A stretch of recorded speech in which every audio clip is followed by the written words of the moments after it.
Hello बच्चों, good morning. कैसे हैं आप लोग? बच्चों, आज मैं आपके लिए लेकर आया हूं एक बहुत ही प्यारा सा टॉपिक, और एग्जामिनेशन पॉइंट ऑफ व्यू से देखें तो बहुत इंपॉर्टेंट टॉपिक, जहां से क्वेश्चन आ जाते हैं, ठीक ना। ये फाउंडेशन के तो हम लोग विदाउट वेस्टिंग द टाइम इस टॉपिक को स्टार्ट करते हैं। और चूंकि आपके पास समय कम है, इसलिए मैंने क्या किया है कि इसका नोट्स पहले से ही लिख कर यहाँ पे रख लिया है, सो दैट कि आपको नोट लिखने में या मुझे लिखवाने में समय अधिक ना लगे। आप सीधा अभी क्या करना है, मेरे साथ कॉन्सेप्ट को समझते हुए चलना है। और जब हम लोग कॉन्सेप्ट को समझ लेंगे, उसके बाद आप चाहें तो बीच बीच में वीडियो को पॉज करके, वीडियो को रोक करके इस नोट्स को लिख लीजिए। हालांकि मैं ये नोट्स आपके ऐप पे भी डाल दूंगा, जिसका पीडीएफ आपको मिल जाएगा, ठीक है। तो देयर आर टू ऑप्शन कि या तो आप वीडियो को पॉज करके नोट्स को लिख सकते हैं, या ये नोट्स आपके पीडीएफ फॉर्मेट में आपके ऐप पे चला जाएगा, तो आप वहां से भी देखकर। चलिए हम लोग स्टार्ट करते हैं इसके कॉन्सेप्ट को समझ। सबसे पहला तो ये जो यूनिट है, ये हमारा चैप्टर नंबर 10 का यूनिट नंबर 3 है। तो इसका नाम क्या है हमारा? Issue of debenture. Issue of debenture क्या होता है? जब हम लोग पढ़ेंगे तो ऑटोमेटिक ये समझते हुए चलेंगे कि डिवेंचर क्या है, ठीक ना। आपको सब कुछ क्लियर समझ में आए। देखिएगा क्या लिखा हुआ है। मीनिंग, यानी मीनिंग क्या है डिवेंचर का? बोलता है कि it is also a source from where company can raise the fund from public like share. यानी शेयर भी तो एक सोर्स है। किस चीज का सोर्स है? तो फंड रेज करने का पब्लिक से, यानी जो जनता है, जो आप हैं जनता, हम हैं जनता, उस जनता से, पब्लिक से पैसा रेज करने का, पब्लिक से पैसा लेने का एक सोर्स है, जिसके थ्रू कंपनी क्या करती है? पब्लिक से पैसा लेती है। तो जिस तरीके से शेयर में कंपनी शेयर को यूज करती थी पब्लिक से पैसा लेने के लिए, उसी तरीके से जस्ट लाइक शेयर, यहां कंपनी क्या करती है? डिबेंचर इशू करके पब्लिक से पैसा लेती है। सर, आपके मन में क्वेश्चन आएगा, सर तो इसके लिए शेयर तो था ही, फिर डिबेंचर क्यों आया? सारा कहानी, आपके हर एक कंफ्यूजन का आंसर ऑलरेडी इस नोट्स में लिखा हुआ है। तो इसीलिए आप कंफ्यूज होने से पहले इसको आराम से पढ़ेंगे, आपका सारा कंफ्यूजन, सारा प्रॉब्लम एक एक करके दूर होते चलेगा, ठीक ना। आगे देखिए। However however it is not share. बोलता है कि ये शेयर नहीं है, because holder of debenture known as debenture holder. जैसे आप शेयर होल्डर, सॉरी, जो होल्डर ऑफ शेयर होता था, जो आदमी, जो पब्लिक शेयर को होल्ड करता था यानी खरीदता था, उसे आप शेयर होल्डर बोलते थे। ठीक उसी तरीके से जो डिवेंचर को खरीदेगा, उसे डिवेंचर होल्डर कहा जाए। Can not get the right of ownership like share holder. बोलता है ये शेयर की तरह ही है, एक सोर्स पब्लिक से पैसा लेने के लिए, लेकिन उसके बावजूद भी ये शेयर नहीं है। क्यों नहीं शेयर है? तो आपको मालूम होगा कि शेयर के केस में जो शेयर होल्डर होते हैं, उनको ओनरशिप का अधिकार, यानी कंपनी कंपनी के का मालिकाना अधिकार उनको दिया जाता है, उनको कंपनी का ओनर ट्रीट किया जाता है। तो ये अधिकार डिवेंचर होल्डर को नहीं है। आगे देखिए। But the process of issue of debenture and raise of fund from public is same as share। हमने इसको जस्ट लाइक शेयर क्यों बोला था यहाँ पे? तो इस कारण से बोला था, रीजन यहाँ पे दिया हुआ है कि जो प्रोसेस ऑफ इशू है, जैसे प्रोस्पेक्टस इशू होना, ये सब, और पब्लिक से फंड रेज करना, जैसे एप्लीकेशन पे इतना रुपया, अलॉटमेंट पे इतना रुपया, ये सेम है शेयर की तरह, इसीलिए मैंने इसको शेयर कह दिया। हालांकि ये शेयर नहीं है। ये ऊपर भी मैंने बताया, नीचे भी मैं यहाँ पे फिर से बता रहा हूं। क्यों? क्योंकि it is treated as external liabilities of the company. आपको मालूम है ना कि कंपनी के अंदर या कहीं भी बिजनेस के अंदर लायबिलिटी दो तरह का होता है। एक तो करेंट नॉन करेंट आप जानते ही हैं, लेकिन उसमें भी आप अगर रिपेमेंट के पॉइंट ऑफ व्यू से देखें तो दो तरह का होता है। एक इंटरनल लायबिलिटी और दूसरा external liability. External liability, sir ये इंटरनल और एक्सटर्नल क्या होता है? तो इंटरनल लायबिलिटी होता है जहां पे ओनर का पैसा लगा रहता है, यानी मालिक का पैसा लगा रहता है। और एक्सटर्नल क्या होता है? जहां पे अदर आदमी का पैसा, जैसे बैंक का लोन ले लिए, किसी आदमी से टेम्पररी लोन ले लिए, ठीक ना, क्रेडिटर का पैसा है, सैलरी पेबल है, यानी ओनर का पैसा छोड़ करके जो भी लायबिलिटी होता है उसे एक्सटर्नल लायबिलिटी। अब जो ओनर का पैसा लगा हुआ है उसको रिपेमेंट करने का, उसको वापस करने का कोई टाइम लिमिट नहीं होता है। No time limit, no time limit कि भैया मालिक का पैसा बिजनेस कब वापस करेगा, इसका कोई टाइम लिमिट नहीं होता है। जबकि जो अदर लायबिलिटी होते हैं उसका रिपेमेंट का एक फिक्स्ड टाइम लिमिट होता है कि 5 साल के बाद, 10 साल के बाद या 1 साल के अंदर में इसका पेमेंट हो जाना। जैसे आप बैंक से लोन लेते हैं तो विद इन 5 ईयर और 7 ईयर आपको रिपेमेंट कर देना होता है। आप अगर किसी से उधार सामान लिए, आपका क्रेडिटर है, तो आपको विद इन 6 मंथ या 1 ईयर या इवन 2 ईयर, मतलब एक टाइम लिमिट फिक्स होता है कि भैया इसके अंदर आपको पेमेंट कर देना है। सैलरी अगर किसी का बकाया है तो आपको 1 से 2 महीने के अंदर पे करना होता है। कहने का मतलब बाकी ओनर का लायबिलिटी छोड़ करके बाकी जो भी लायबिलिटी होता है बिजनेस में उसको रीपे करने का एक टाइम लिमिट होता है। तो डिवेंचर को भी एक्सटर्नल लायबिलिटी रखा गया, यानी डिवेंचर का भी रिपेमेंट एक सर्टेन टाइम लिमिट और एक फिक्स टाइम लिमिट के अंदर में कर देना होता है, ठीक ना। आगे हालांकि इससे रिलेटेड और भी कॉन्सेप्ट है जिसको हम लोग अभी देखने वाले, यानी आप अपने माइंड में सेट कर लीजिए कि debenture is an external liability for the, यानी एक एक्सटर्नल लायबिलिटी है कंपनी के लिए। अब आते हैं यहाँ पे company, for the company and यानी it is treated as external liability for the company and debenture holder entitled to get fixed rate of interest. Debenture holder को क्या डिविडेंड नहीं मिलता है शेयर होल्डर की तरफ, इसे क्या मिलता है? फिक्स्ड रेट का इंटरेस्ट मिलता है, calculated on face value of debenture. जैसे डिविडेंड कैलकुलेट करते थे ना, उसी तरीके से डिवेंचर का भी इंटरेस्ट कैलकुलेट होता है फेस वैल्यू पे, यानी हर डिवेंचर का शेयर की तरह ही अपना एक फेस वैल्यू होता है। जैसे 100 रुपए का डिवेंचर, 10 रुपए का डिवेंचर, ठीक ना। तो वो जो 100 रुपए का डिवेंचर है उस पे ये रेट ऑफ इंटरेस्ट लगा करके हम लोग इंटरेस्ट कैलकुलेट करते हैं, और डिवेंचर होल्डर इंटाइटल होता है वो इंटरेस्ट लेने के लिए। Even in case of loss, यानी भले ही कंपनी को नुकसान ही क्यों ना हो जाए। देखिए इसीलिए बोले थे कि ये शेयर होल्डर नहीं है। शेयर होल्डर में आपको याद होगा तो जब प्रॉफिट होता था तब डिविडेंड मिलता था शेयर होल्डर को, लेकिन यहां पे बोलता है कि प्रॉफिट हो या लॉस कोई फर्क नहीं पड़ता है, डिवेंचर होल्डर को इंटरेस्ट तो चाहिए ही चाहिए। दैट्स व्हाई इसे एक्सटर्नल लायबिलिटी ट्रीट किया जाता है, ठीक ना। आगे हालांकि बात लिखा हुआ है, so we can say it is simply a loan on which company will pay fixed rate of interest. हम कह सकते हैं कि ये सिंपली एक बैंक लोन की तरह है, सिंपली एक लोन है जिस पे कंपनी को फिक्स्ड रेट ऑफ इंटरेस्ट पे करना पड़ता है।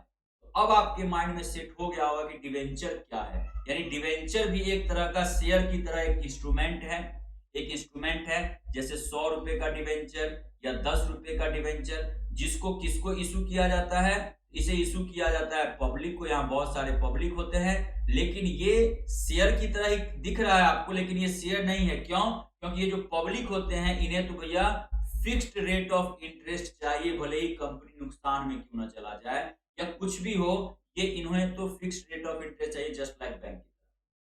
तो अब आपके माइंड में डिवेंचर क्या होता है ये सेट हो गया। अब हम लोग आते हैं, हालांकि अब टाइप ऑफ डिवेंचर भी है, तो टाइप ऑफ डिवेंचर के लिए मैं आपको रिकमेंड करूंगा कि आप वो थ्योरेटिकल पोर्शन है कंप्लीटली, ठीक ना। Convertible debenture, non convertible debenture, ठीक ना। इस तरीके से जैसे प्रेफरेंस शेयर का टाइप था उसी तरीके से इसका भी टाइप्स है मॉर्गेज के पॉइंट ऑफ व्यू से, ठीक ना। तो आप प्लीज जाकर के वहां से आप देख सकते हैं, वो कंप्लीटली थ्योरेटिकल कॉन्सेप्ट, ठीक ना। हम लोग आते हैं सिर्फ प्रैक्टिकल जो आपकी एग्जाम ओरिएंटेड है। इशू ऑफ डिवेंचर, बोलता है कि as per above discussion we understand that as per above, यानी ऊपर जो हम लोगों ने डिस्कशन किया है उससे हम लोग क्या अंडरस्टैंड हुए हैं, क्या हम लोग समझे हैं कि debenture is an external liability, ये तो समझ ही गए, of the company, hence it will be repaid after expiry of term of debenture, जो हमने अभी बताया कि एक्सटर्नल लायबिलिटी है, इसीलिए एक सर्टेन टाइम लिमिट के बाद, से 5 ईयर 10 ईयर 15 ईयर, वो एक टाइम लिमिट के बाद इसका रिपेमेंट होना है। अब बोलता है the repayment of debenture is technically known as, ये जो डिवेंचर का जो रिपेमेंट करते हैं ना, इसे टेक्निकली क्या कहा गया है, रिडम्पशन ऑफ डिवेंचर। यानी आप आगे देखेंगे कि रिडम्पशन ऑफ डिवेंचर नाम का एक वर्ड आया, हालांकि क्लास 12th लेवल पे आपको ये पढ़ना भी था, रिडम्पशन ऑफ डिवेंचर का ट्रीटमेंट, जहां पे आपको याद आ रहा होगा कि आप डीआरआर बनाया करते थे, debenture redemption reserve, debenture redemption investment, लेकिन आपके सिलेबस में रिडम्पशन ऑफ डिवेंचर नहीं पढ़ना है, लेकिन उसको माइंड में रखना पड़ेगा। क्यों रखना पड़ेगा, तो अभी आगे लिखा हुआ। बस अभी के लिए आप ये समझिए, जो डिवेंचर का रिपेमेंट होगा 5 साल के बाद, 10 साल के बाद या 15 साल के बाद, उसको टेक्निकल भाषा में क्या कहा जाता है, तो रिडम्पशन ऑफ डिवेंचर कहा जाता है। बाकी रिडम्पशन ऑफ डिवेंचर और कुछ खास नहीं है। अब बोलता है कि एज पर कंपनीज एक्ट, क्या आपको मालूम होगा कि कंपनी से रिलेटेड हर मैटर को कंपनी एक्ट डील करता है, जैसे शेयर का इशू कैसे होगा, ठीक ना, ये सारी बातें कंपनी एक्ट डील करता है। ठीक उसी तरीके से डिवेंचर का भी इशू कैसे होगा, कब होगा, रिडम्पशन कब होगा, ये सारी बातें आपका कंपनी एक्ट देखता है, ठीक ना।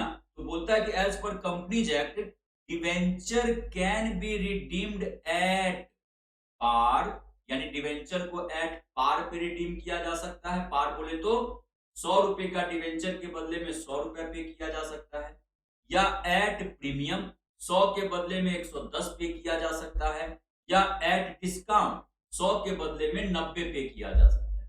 अब आप इस पचरा में मत पड़िएगा, सर 100 के बदले में 90 क्यों पे किया जाएगा, अरे भैया किया जाता है, ठीक ना। अपने को उसके चक्कर में नहीं पड़ना है, अपने को तो अकाउंटिंग देखना। और क्यों नहीं किया जाएगा, अगर आपका दिमाग अगर बोल रहा है कि सर कैसे किया जाएगा, तो मैं आपके सामने एक सिचुएशन रख देता हूं ना, एग्जांपल समझा देता हूं। मान लीजिए डिवेंचर 1 है, डिवेंचर 2 है, डिवेंचर 3 है। डिवेंचर 1 का क्या है, रेट ऑफ इंटरेस्ट, सपोज कीजिए डिवेंचर 1 का रेट ऑफ इंटरेस्ट है एट द रेट ऑफ 10%, और ये एट पार है, यानी ये 10 साल के लिए डिवेंचर इशू हुआ, 10 ईयर के लिए। ये डिवेंचर कितने दिन के लिए इशू हुआ, 10 ईयर के लिए इशू हुआ, और इसको हर साल क्या, या 5 ही साल मानते ना, आप ज्यादा नहीं मानिए, 5 ईयर के लिए इशू हुआ, हर साल इसको 10% इंटरेस्ट मिला, हर साल 10% मिला, हर साल 10% मिला, और 5वें साल में 100 के बदले में 100 रुपया कंपनी ने डिवेंचर होल्डर को वापस कर दिया। तो भैया 5 साल तक तो 10-10% दिया ना डिवेंचर होल्डर को, ठीक ना।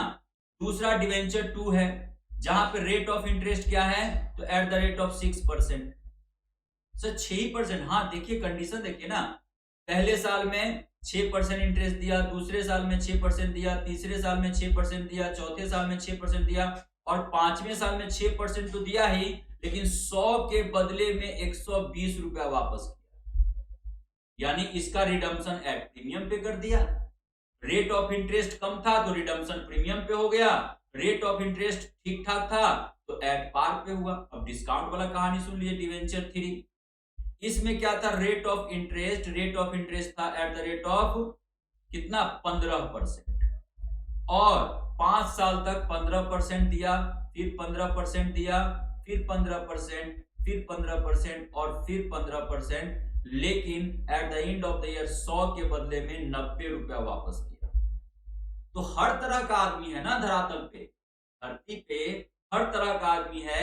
किसी को ये स्कीम अच्छा लग रहा था कि नहीं भैया हर साल 10-10% आएगा, जाने तो 5 साल के बाद 100 के बदले 100 ही वापस हो जाएगा, तो क्या दिक्कत है, हर साल तो 10-10% आया। यानी अगर कोई आदमी 1 लाख रुपया इन्वेस्ट किया तो हर साल उसको 10-10 हजार का ये इंटरेस्ट आया, और 5वें साल के बाद उसको 1 लाख के बदले में 1 लाख वापस भी हो गया, ठीक ना। दूसरा कोई आदमी था, उसको डिवेंचर 2 अच्छा लग रहा था, वो क्या किया, बोला कि हर साल 6-6% तो आएगा और at the end of the year 20% आएगा। यानी उसने क्या किया, भैया हर साल हमको 6-6 हजार रुपया आएगा, 1 लाख का इन्वेस्टमेंट है तो 5 साल में 30 हजार रुपया ये हो गया और 20 हजार रुपया यहाँ पे आ जाएगा, 50 हजार रुपया हो गया एक्स्ट्रा। एक तीसरा कैटेगरी का भी आदमी था, तीसरा कैटेगरी का आदमी क्या बोलता है कि जाने तो क्या हो गया, हमें तो 15% हर साल आएगा, 15-15 हजार रुपया, और 5वें साल के अंत में 90 हजार रुपया आएगा 1 लाख के बदले में। तो हर तरह का आदमी है, यानी डिवेंचर को रिडीम एट प्रीमियम पे भी किया जा सकता, पार पे भी किया जा सकता है, प्रीमियम पे भी किया जा सकता है, डिस्काउंट पे भी किया। समझ में आ गया ना? हाँ सर, निश्चित तौर पे आपको समझ में अब आ गया होगा। अब आते हैं हम लोग आगे, फिर बढ़ते हैं। यानी एज पर कंपनी एक्ट क्या बोला कि डिवेंचर को आप एट पार पे भी रिडीम कर सकते हैं, प्रीमियम पे भी कर सकते हैं, डिस्काउंट पे, यानी ये कंपनी के ऊपर छोड़ दिया कि भैया तू जैसे डिवेंचर होल्डर को मना ले, ये तेरे ऊपर है, तू डील कर ले डिवेंचर होल्डर से, इसमें हम तेरे को कुछ नहीं करेंगे। ठीक ना? अब ये हो गया। अब आगे देखिए क्या बोलता है, we can see the issue of redemption and we can see the issue and redemption of debenture as follow. यानी अब हम लोग issue and redemption of debenture को एक समरी फॉर्मेट में देखते हैं कैसे होता होगा। ठीक ना? अब जरा देखिए, सबसे पहले मैंने लिखा आपके लिए issue of debenture, issue of debenture यानी सॉरी पहला हमने क्या लिखा है, इशू ऑफ डिवेंचर। ठीक ना? Issue of debenture. ठीक है? अब बोलता है ये इशू ऑफ डिवेंचर जो हो रहा है, debenture can be issued at, debenture can be issued at. Sir ये प्रेजेंट क्या लिखा हुआ अभी समझ में आएगा, 1 मिनट में समझ में आएगा। अभी आप ये समझिए डिवेंचर को आप क्या क्या चीज पे इशू कर सकते हैं।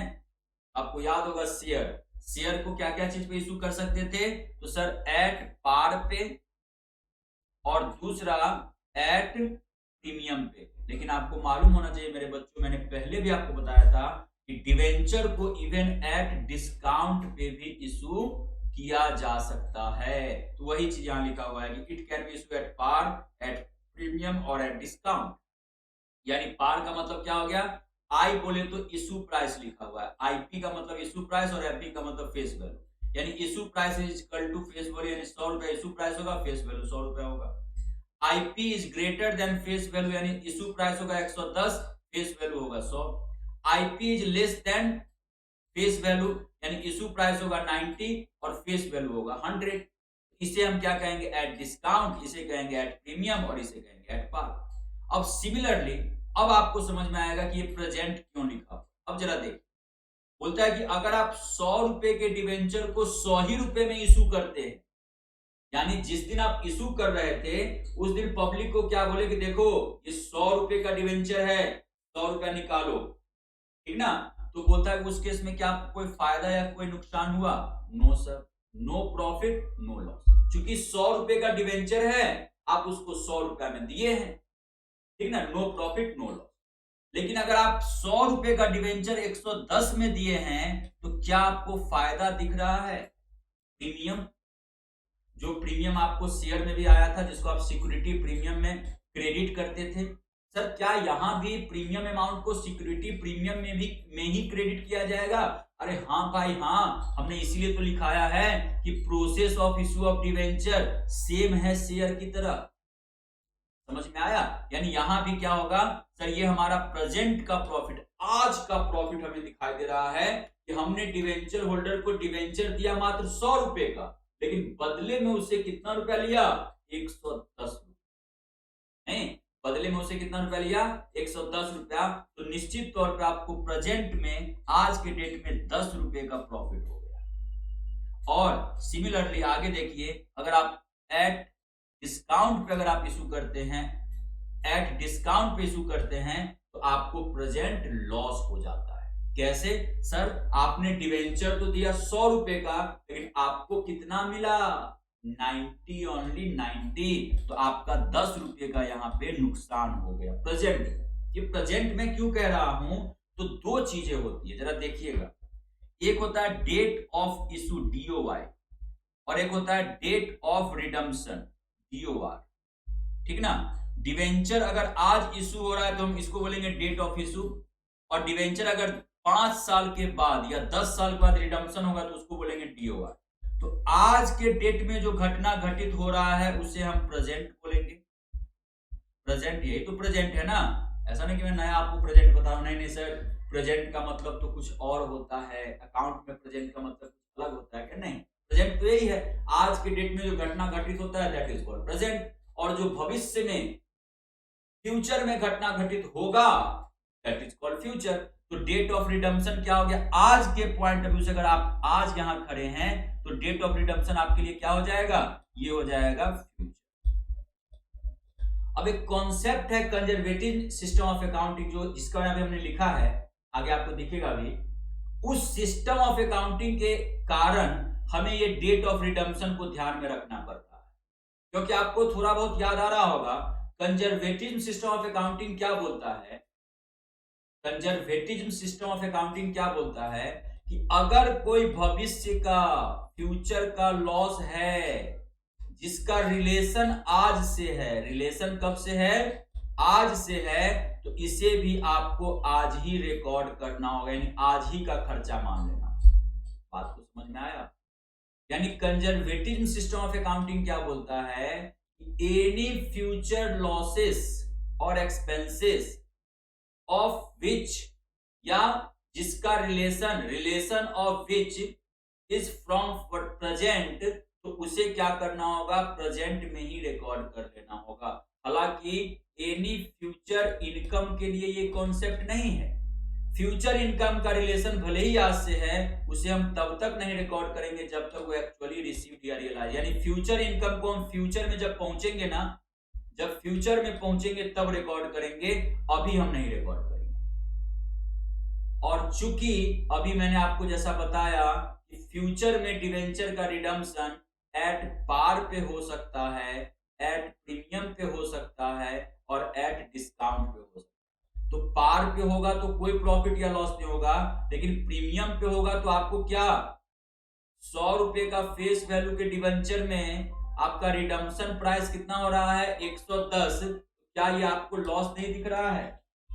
यानी 100 के बदले में आपको 110 रुपया वापस करना है, तो ये आपको क्या लॉस दिख रहा है कि नहीं? इसी लॉस को हमें आज रिकॉर्ड करना होगा। लेकिन अगर एट डिस्काउंट पे हो रहा है तो 100 के बदले में 90 वापस करना है, यानी 10 रुपए का फायदा हो रहा है, प्रॉफिट हो रहा है, इसे रिकॉर्ड करने की आवश्यकता नहीं है। बस यही कारण हमें इसको डेट ऑफ रिडम्पशन को भी माइंड में रखना पड़ेगा। अब आइए, ये सारी बातें मैंने लिखा भी है।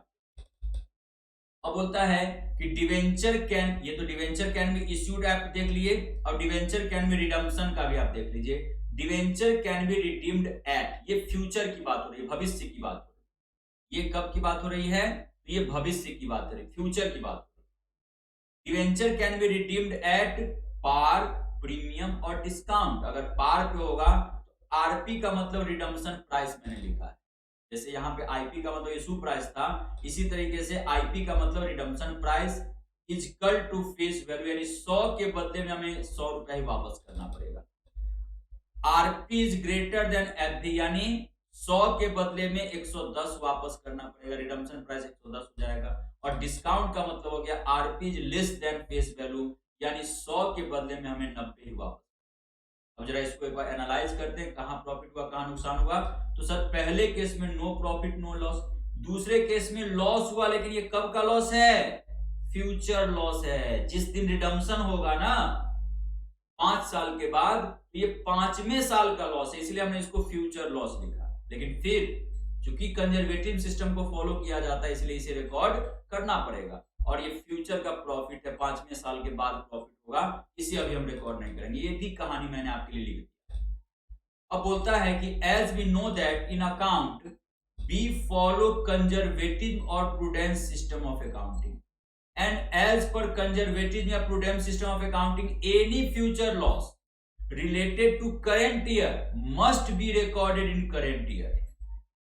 As per prudence system of accounting, बिल्कुल लेमैन भाषा में अगर समझाया जाए, बिल्कुल आसान भाषा में समझाया जाए, तो यही बात बोलता है कि कोई भी भविष्य का लॉस है, कोई भी भविष्य का नुकसान है जिसका रिलेशन आज से है, करेंट ईयर से है, उसे करंट ईयर में ही रिकॉर्ड किया जाए। However, for income, it will be recorded only when it is realized or actually received. जबकि इनकम के केस में ऐसा नहीं है। इनकम को बोलता है कि ये तब रिकॉर्ड होगा, इट विल बी रिकॉर्डेड, कब? जब हमें इनकम एक्चुअली रिसीव्ड हो जाएगा या रियलाइज। समझ में आया? हेंस, अब आगे देखिए, hence premium on redemption of debenture must be recorded at the time of issue of debenture because it is future loss and related to current year. So, while passing the journal entry, it will be kept in mind to record the premium on redemption of debenture. That's it. बिल्कुल ऐसा notes मैंने कोशिश किया और हमेशा मेरा ऐसा कोशिश रहता है कि जब भी मैं बच्चों के लिए नोट्स बनाऊं तो ऐसा नोट्स बनाऊं कि टीचर ना भी रहे तो वो नोट्स पढ़ करके आपको समझ में आ जाए। इतने आसान और इतने कम्युनिकेटिव लैंग्वेज। कम्युनिकेटिव लैंग्वेज का मतलब क्या होता है कि जब आपसे नोट कम्युनिकेट करने लगे, जो लिखा हुआ चीज है ना वो आपसे बात करने लगे, that is called communicative notes. तो मैं कोशिश मेरा यही रहता है कि मैं कम्युनिकेटिव नोट आपके लिए बनाऊं सो दैट कि आप नोट्स को पढ़ करके भी चीजों को अच्छे से समझ पाए, ग्रैब कर पाए। ठीक ना? मेरे बंधु, मैंने आपके माइंड में क्या क्या अभी तक एस्टेब्लिश कर दिया है कि डिवेंचर का मतलब क्या होता है। इशू ऑफ डिवेंचर के केस में भले ही ये शेयर की तरह ही है, लेकिन एक खास बात का ध्यान रखना है कि यहाँ पे कंजर्वेटिव सिस्टम ऑफ अकाउंटिंग को फॉलो करते हुए हमें फ्यूचर के लॉस को यानी premium on redemption of debenture को भी हमें आज ही रिकॉर्ड करना। कैसे रिकॉर्ड होगा इसका टेंशन बिल्कुल भी मत लीजिए आप, मैं अभी बताऊंगा। बस आप माइंड में सिर्फ ये बात सेट कर लीजिए कि उसे रिकॉर्ड करना। ठीक है? बस अब आ गए हैं कैसे रिकॉर्ड होने पर। ठीक ना? देखिए, रिलेवेंट जर्नल एंट्री मैंने आपके लिए लिख करके रखा है, जस्ट लाइक शेयर की तरह आपको दिखाई देगा। क्या? On receipt of application money क्या हो जाएगा? Bank account debit. अंतर क्या हो गया? वहां शेयर एप्लीकेशन लिखते थे, यहाँ परसेंटेज डिवेंचर एप्लीकेशन लिखते नहीं। Bank account debit to share application लिखते थे ना, यहाँ पे डिवेंचर एप्लीकेशन लिखेंगे। दैट्स इट, यही चेंज हुआ। ऑन अलॉटमेंट ऑफ डिवेंचर पहला एंट्री वहां क्या लगाते थे? Share allotment share application account debit to share capital, यहाँ पे लगाएंगे debenture application account debit to percentage debenture. Percentage debenture क्यों लिख रहे हैं कि मान लीजिए अगर 8% का डिवेंचर होगा तो 8% डिवेंचर, 10% का होगा तो 10% डिवेंचर, नाम लिखा जाता है जस्ट लाइक प्रेफरेंस शेयर की तरह। ठीक ना? तो ये हो गया। अब आइए अलॉटमेंट के दिन। अलॉटमेंट के दिन जब अलॉटमेंट मनी ड्यू करते हैं, आपको याद होगा क्या कि premium on issue of share generally कहां रिकॉर्ड होता था? Eight the time of allotment. हालांकि एप्लीकेशन पे भी आता था प्रीमियम का अमाउंट, लेकिन अलॉटमेंट के टाइम पे ही जनरली रिकॉर्ड होता। उसी तरीके से मेरे बच्चे, मेरे बंधु, मेरे भाई, यहां पर भी premium on redemption of debenture, premium on allotment, ये issue of debenture, discount on issue of debenture, ये सारा चीज कहां पे रिकॉर्ड होगा? At the time of allotment पे रिकॉर्ड। और यही एंट्री आपका एकदम वीवीआई है। और इस एंट्री को ही आपको अच्छे से देखना है, इसको स्क्वायर कर दीजिए, क्यू कर दीजिए, यही एंट्री इस चैप्टर का जान है। एकदम अच्छे से देखिएगा। सबसे पहले तो इसका फॉर्मेट आपको बहुत ही सावधानी से बनाना होगा। फॉर्मेट बहुत ही सावधानी से बनाना होगा। जरा देखिएगा कैसे बनाना है फॉर्मेट। आप अपने कॉपी को लैंडस्केप में कर दीजिएगा। कॉपी को लैंडस्केप। अभी आपका कॉपी पोर्ट्रेट में, आप देख रहे हैं ना, ये जो कॉपी, इसीलिए मैंने कॉपी का ही यहाँ पे नोटबुक का ही पिक्चर क्लिक करके यहाँ पे अटैच कर दिया है। आपका अभी कॉपी पोर्ट्रेट मोड में है, this is called portrait mode. तो आप अपने कॉपी को क्या करना है? पहले तो लैंडस्केप मोड में करना है। जनरल एंट्री समझेंगे, आप टेंशन ना लें। नोट्स कैसे बनाना है मैं आपको वो बताता हूँ, सो दैट नोट नहीं बने, काफी सिस्टमैटिक प्रोफेशनल नोट बने, because you are a professional student. ठीक ना? You are doing professional course, so that कि आपका नोट्स भी प्रोफेशनल हो, तो पहले उस पर ध्यान। ठीक ना? तो कॉपी को पहले आप पोर्ट्रेट मोड में हटा करके लैंडस्केप मोड में करेंगे और सबसे ऊपर लिखेंगे, देखिए क्या लिखा हुआ है, सबसे ऊपर लिखेंगे इशू ऑफ डिवेंचर। क्या लिखा हुआ है? Issue of debenture. सॉरी, आपको दिख नहीं रहा। यहाँ पे देखेंगे आप लिखा हुआ है issue of debenture, issue of debenture, ठीक ना। अब नीचे लिखिएगा डाउन एरो दे करके, डाउन एरो दे करके इसको 3 पार्ट में बांटिएगा। सबसे पहला issue price is equal to face value, यानी debenture can be issued at par, सबसे ऊपर बिल्कुल ऐसे ही नोट्स बनाना है। दूसरा issue price is greater than face value, इस देख रहे हैं ये पहला नंबर है, ये पहला नंबर है, ये दूसरा नंबर है। Issue price is greater than face value यानी डिवेंचर इशूड एट प्रीमियम, और ये तीसरा नंबर है issue price is less than face value यानी डिवेंचर इशूड एट डिस्काउंट, ठीक है। अब ये लिख लिए। अब इस 3 का 3 सिचुएशन बनेगा। सर 3 का 3 सिचुएशन बनेगा, जरा एक बार बताइए। बिल्कुल ना, डिवेंचर को इशू किया जा सकता है एट पार पे, एट प्रीमियम पे और एट डिस्काउंट पे, ठीक है। अब एट पार पे इशू किया तो अब इसका रिडम्पशन किया जा सकता है एट पार पे, एट प्रीमियम पे और एट डिस्काउंट पे। सर यानी डिवेंचर को इशू एट पार पे कर सकते हैं और redemption at par premium discount पे कर सकते हैं। हाँ जी हाँ, क्यों नहीं करेंगे।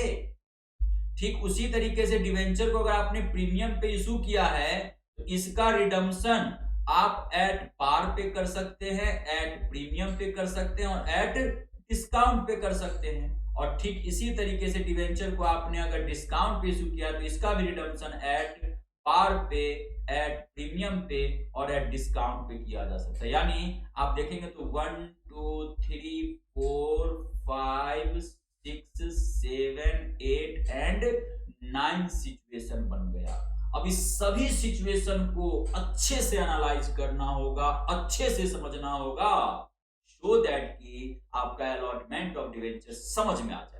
और आप बिल्कुल भी ना घबराएं मेरे प्यारे बच्चों, मैं ऐसे तरीके से आपको समझाया हूं कि आपको तुरंत समझ में आएगा। बस उस समय आ ही तो गया है ना। आइए अब अपने इस नोट फिर से, यानी आपने एट पार कर दिया ना। अब एट पार में डाउन एरो देकर के आप लिखें कि इसका रिडम्पशन कैसे होगा, रिडम्पशन को लिखिए। और रिडम्पशन में भी 3 पार्ट में डिवाइड कर दीजिए उसको, कि एट पार सबसे ऊपर एट पार लिखिएगा, फिर एट डिस्काउंट और एट प्रीमियम, ठीक है। अब एट पार पे होगा मेरे बंधु, मेरे भाई, तो इसका क्या लिखेंगे कि ये लिखेंगे एट पार पे होगा तो नो प्रॉफिट नो लॉस। अगर एट पार पे रिडम्पशन आप कर रहे हैं तो कोई प्रॉफिट या कोई नुकसान नहीं होगा। डिस्काउंट पे कर रहे हैं तो आपको फ्यूचर प्रॉफिट, यहां प्रॉफिट ना लिखकर क्या लिखिएगा, फ्यूचर प्रॉफिट लिखिएगा। फ्यूचर प्रॉफिट आप अच्छे से देखिए नोट, फ्यूचर प्रॉफिट। और यहां पे लॉस भी आप लिखिएगा future loss.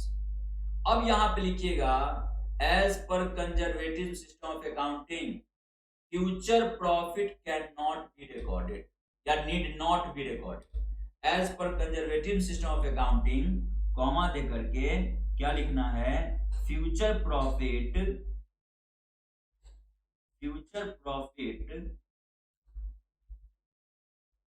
Need not be recorded, need not be recorded, ठीक ना। यानी इसका कोई ट्रीटमेंट नहीं होगा। और सिंपल जर्नल एंट्री, जब कोई ट्रीटमेंट ही नहीं होगा तो क्या इसका जर्नल एंट्री शेयर की तरह नहीं मैच कर जाएगा क्या। Share allotment account debit to share capital, तो मेरे बंधु यहां भी तो debenture allotment account debit to debenture capital हो जाएगा, सॉरी डिवेंचर हो जाएगा।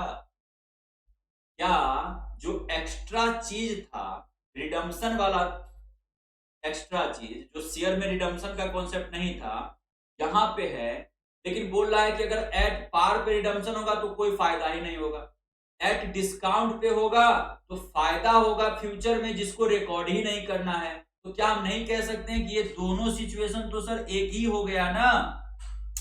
अब बात को समझिए फिर से एक बार, मैं क्या बोल रहा हूं कि redemption of debenture at par पे होगा तो no profit no loss, discount पे होगा तो फ्यूचर प्रॉफिट होगा, लेकिन कंजर्वेटिव सिस्टम बोलता है कि इसको रिकॉर्ड ही मत करो। तो क्या ये दोनों सिचुएशन एक ही तरह नहीं हो गया? हाँ सर, और इसलिए इस दोनों ही सिचुएशन में एक ही टाइप का तो एंट्री लगेगा। क्या? जस्ट लाइक शेयर की तरह, जैसे share allotment account debit to share capital करते थे, उसी तरीके से debenture allotment account debit to percentage debenture कर देंगे। यानी आप on the date of debenture पहला तो एंट्री ये लगा दिया, एप्लीकेशन को ट्रांसफर किए डिवेंचर में, और दूसरा एप्लीकेशन मनी ड्यू पे, सॉरी अलॉटमेंट मनी ड्यू का एंट्री क्या लगाएंगे? Debenture allotment account debit to debenture account, that's it. अगर ये आपके माइंड में सेट हो गया, आगे का सारा एंट्री सेट हो जाएगा, ठीक ना। अब आइए सेकंड कि सर डिवेंचर का इशू भले ही एट पार पे हुआ, लेकिन रिडम्पशन अगर एट प्रीमियम पे होगा तो फ्यूचर लॉस है, जिसे आपने बोला है रिकॉर्ड करने के लिए। बस मेरे बच्चे, बस इसी एंट्री को गौर से देखना है। ये दोनों जैसे डिवेंचर अलॉटमेंट टू डिवेंचर जो किए, ये तो होगा ही, debenture allotment account debit to debenture तो होगा ही, इसमें तो कोई शक ही नहीं है। जो स्पेशल एंट्री है, जो स्पेशल एंट्री है वो क्या है? तो देखिएगा, loss on issue of debenture, बोलता है कि ये भी तो नुकसान है ना भविष्य का। तो loss on issue of debenture account debit to premium on redemption of debenture, यानी हमें डिवेंचर होल्डर को 100 के बदले में जो 110 रुपया देना होगा, वो 10 रुपया मेरे लिए लॉस है, तो लॉस को भी मैंने रिकॉर्ड कर लिया। लॉस हो या एक्सपेंस, इंक्रीज होता है तो डेबिट होता है, तो मैंने डेबिट में रिकॉर्ड किया, और ये प्रीमियम हमारा लायबिलिटी बन जाएगा, जो कि हमने रिकॉर्ड करके रखा है, और इसको बैलेंस शीट के अंदर ले जाएंगे। फिर जिस दिन 5वां साल पूरा होगा या 10वां साल पूरा होगा, उस दिन इसको पेमेंट कर देंगे, दैट्स इट। यानी क्या ये स्पेशल एंट्री आपको समझ में आया? क्या एंट्री लिखे? ये तो कॉमन है, ये एंट्री तो आपका कॉमन है, debenture allotment account debit to debenture, ये तो आपने ऊपर भी लगाया है, डिवेंचर अलॉटमेंट टू डिवेंचर। लेकिन अब एक्स्ट्रा एंट्री आपने क्या लगाया? एक्स्ट्रा लगाया loss on issue of debenture account debit to premium on redemption of debenture, 10 रुपया 10 रुपया। समझ आया? बिल्कुल। अब फिर से आप देख लीजिए कि जब मैं डिवेंचर को एट पार पे इशू करता हूं तो हमें कोई प्रॉफिट या कोई नुकसान नहीं होता इशू करने के टाइम में, लेकिन रिडम्पशन जब मैं इसको एट पार पे करता हूं, एट डिस्काउंट पे करता हूं, या एट प्रीमियम पे करता हूं। अगर एट पार पे करता हूं तो no profit no loss, discount पे रिडम्पशन करता हूं तो फ्यूचर का प्रॉफिट है, जिसे कंजर्वेटिव सिस्टम मना करता है रिकॉर्ड करने से, और एट प्रीमियम पे करता हूं तो फ्यूचर लॉस है, जिसे कंजर्वेटिव सिस्टम बोलता है रिकॉर्ड करने से। अब इस दोनों ही केस में सेम एंट्री होगा, चूंकि एक केस में तो कोई प्रॉफिट या लॉस हुआ ही नहीं, और दूसरे केस में प्रॉफिट हुआ तो उसको मना कर दिया गया रिकॉर्ड करने से। एंट्री हमने लगा दिया क्या? Debenture allotment account debit to percentage. दूसरे केस में जब डिवेंचर का रिडम्पशन एट प्रीमियम पे हमने किया, बस यही एंट्री समझना, उसका समाप्त है चैप्टर। प्रीमियम पे हमने किया तो सर यहां तो सेम हो जाएगा, सेम ऊपर में जो एंट्री लगाए थे डिवेंचर अलॉटमेंट, यहां भी debenture allotment account debit to debenture, और यहां वाला एंट्री अंतर करेगा, यही लॉस, ये जो प्रीमियम है ना फ्यूचर लॉस, इसी को हमने रिकॉर्ड किया, loss on issue of debenture account debit 10 रुपया to premium on redemption of debenture 10 रुपया, दैट्स इट, खत्म। अब ये loss on issue of debenture का क्या करेंगे, कैसे करेंगे, सब आगे दिया हुआ है, पहले ये तो समझ लीजिए, एंट्री तो समझ में आ गया। हाँ सर समझ में आ गया सर, आगे बढ़िए। अब मैं एक आपसे बात पूछ रहा हूं, यहां पे हमने आपको बताया था कि 3 into 3 9 सिचुएशन आ जाएंगे, 3 3 3, लेकिन क्या जब रिडम्पशन एट पार पे हो रहा है या एट डिस्काउंट पे हो रहा है, दोनों का तो ट्रीटमेंट सेम हो रहा है, यानी ये दोनों मिलकर के तो एक ही सिचुएशन बना, और एक दूसरा सिचुएशन बना जब प्रीमियम पे हो रहा है। ये तो हर केस में होगा ना, पार पे और डिस्काउंट पे सेम सिचुएशन, और प्रीमियम वाला एक अलग सिचुएशन, पार पे एंड डिस्काउंट पे सेम सिचुएशन, और प्रीमियम वाला एक अलग सिचुएशन। यानी ये देखा जाए तो ये तो 9 कन्वर्ट हो गया कितने में? 2 में, 2 में और 2 में, यानी टोटल 6 ही सिचुएशन तो बनेंगे। और इसीलिए मेरे बंधु आपके बुक में 6 ही सिचुएशन दिया भी हुआ है, लेकिन वो इस बात को, इस राज को छुपा लिया है, जिस राज को आपको समझना पड़ेगा, क्यों 6 ही सिचुएशन बना, 9 सिचुएशन है ना, तो ये राज वही है क्या कि फ्यूचर के लॉस को एज पर conservative system of accounting record नहीं करना होता। इसीलिए सिचुएशन कैसे आपके बुक में दिया हुआ है कि जर्नल एंट्री कैसे होगा, issue of debenture at par and redemption either at par और एट डिस्काउंट, तो एंट्री ये हो नहीं, लेकिन अब उस राज को कि आपको जानना पड़ेगा, ठीक ना। तो मैंने आपको उस राज को बताया। अब आइए, अब आपको समझ में आ रहा होगा, यानी दो एंट्री हमने लगाया, देखिए सीरियल नंबर भी लिख रहे हैं हम लोग, एक एंट्री दूसरा एंट्री, ठीक ना। तीसरा नंबर एंट्री देखिए क्या है, चौथा क्या है, पांचवा क्या है और छठा क्या है, बस यही 6 एंट्री को समझ लेना है, खत्म हो गया। आइए तीसरा नंबर, और कुछ नहीं, एकदम सिंपल है, सिंपल है, अब आप समझ जाएंगे। तीसरा क्या है कि इशू क्या हुआ है डिवेंचर एट प्रीमियम पे, यानी आपको अब ये प्रेजेंट का जो प्रॉफिट है सिक्योरिटी प्रीमियम उसे भी रिकॉर्ड करना पड़ेगा, उसे भी रिकॉर्ड आपको क्या करना पड़ेगा, करना पड़ेगा, बस वही एक एक्स्ट्रा है। अब देखिए कि इशू हुआ है एट प्रीमियम पे और रिडम्पशन हो रहा है एट पार या एट डिस्काउंट। मैंने भी आपके बुक को फॉलो यहां से कर लिया, राज को मैंने यहाँ पे बता दिया, तो अब जाकर के आप समझ सकते हैं कि एट पार हो या एट डिस्काउंट यार कोई फर्क नहीं पड़ता, एक ही सिचुएशन हो गया ये, नहीं। तो इस केस में क्या एंट्री हो जाएगा, वही जो शेयर में करते थे, शेयर अलॉटमेंट की जगह पे debenture allotment account debit to debenture account और टू सिक्योरिटी प्रीमियम, जितना रुपया आप प्रीमियम पे इशू कर रहे हैं वो उसको भी रिकॉर्ड कर लेंगे सिक्योरिटी प्रीमियम अकाउंट में ही। ये बहुत आसान है, हमें लगता है कि इस पे बहुत ज्यादा एम्फेसाइज करने की जरूरत है, ये जस्ट लाइक शेयर की तरह मैच कर रहा है। यहाँ पे आइए, यहाँ भी सेम है, यानी ये डिवेंचर अलॉटमेंट तो यहाँ भी होगा, टू डिवेंचर यहाँ भी होगा, टू सिक्योरिटी प्रीमियम यहाँ भी होगा। अंतर क्या हो गया, वही ऊपर वाला, loss on issue of debenture to premium on redemption यहाँ भी हो जाएगा, loss on issue of debenture to premium on redemption, ठीक ना। ये 4 एंट्री आपको समझ में आ गया। पांचवा entry, debenture issued at discount, debenture issued at discount में देख लीजिए, यहाँ पे क्या हो जाएगा, बस सेम। ये एंट्री अलग आपके लिए नया है, डिस्काउंट या लॉस ऑन इशू को कैसे रिकॉर्ड करना, चूंकि आपको शेयर में मालूम होगा कि डिस्काउंट पे आप शेयर को इशू नहीं कर सकते, इसलिए यहाँ पे इस एंट्री को जरा देख लीजिए। वही डिवेंचर अलॉटमेंट यानी share allotment account debit, sorry sorry sorry, इसको हम लोग ग्रीन पेन से करते हैं, हाँ, डिवेंचर अलॉटमेंट यानी share allotment account debit to debenture, लेकिन डिस्काउंट को भी यहाँ पे आपको रिकॉर्ड करना पड़ेगा, यानी अगर 100 रुपए का डिवेंचर 90 में बिक रहा है तो यहाँ पे 100, यहाँ पे 90 और यहाँ पे 10 रुपए का लॉस आपको रिकॉर्ड करना पड़ेगा, क्योंकि आपको मालूम है एक्सपेंस जब इंक्रीज करता है तो डेबिट करते हैं, तो इसको किस नाम से रखते हैं हम लोग, discount on issue of debenture, discount, यानी एंट्री समझ में आ रहा है ना, debenture allotment account debit, discount on issue of debenture account debit to debenture account, okay that's it. आगे बढ़ते हैं, आगे बस ये सब एंट्री में उतना समय नहीं है, आपको देने का जरूरत नहीं, तो आप ही के बोल रहे हैं समय नहीं है, मेरे पास समय है, आपके पास समय नहीं। चलिए, तो अब सेकेंड, यानी अगर रिडम्पशन प्रीमियम पे होगा तो क्या होगा, debenture allotment account debit to debenture, ये तो पुराना ही एंट्री है।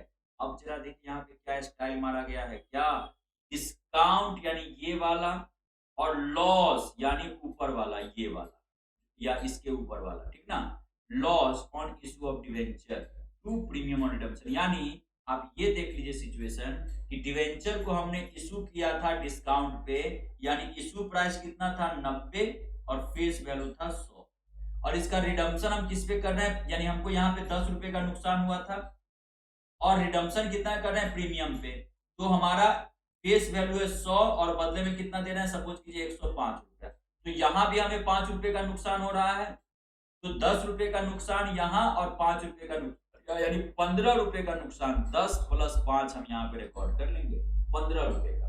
तो इसलिए हमने आप चाहे तो दोनों एंट्री लगा सकते हैं, आप चाहें तो यहाँ पे ये एंट्री भी लगा सकते हैं, कैसे जरा देखिएगा, डिवेंचर अलॉटमेंट अकाउंट डेबिट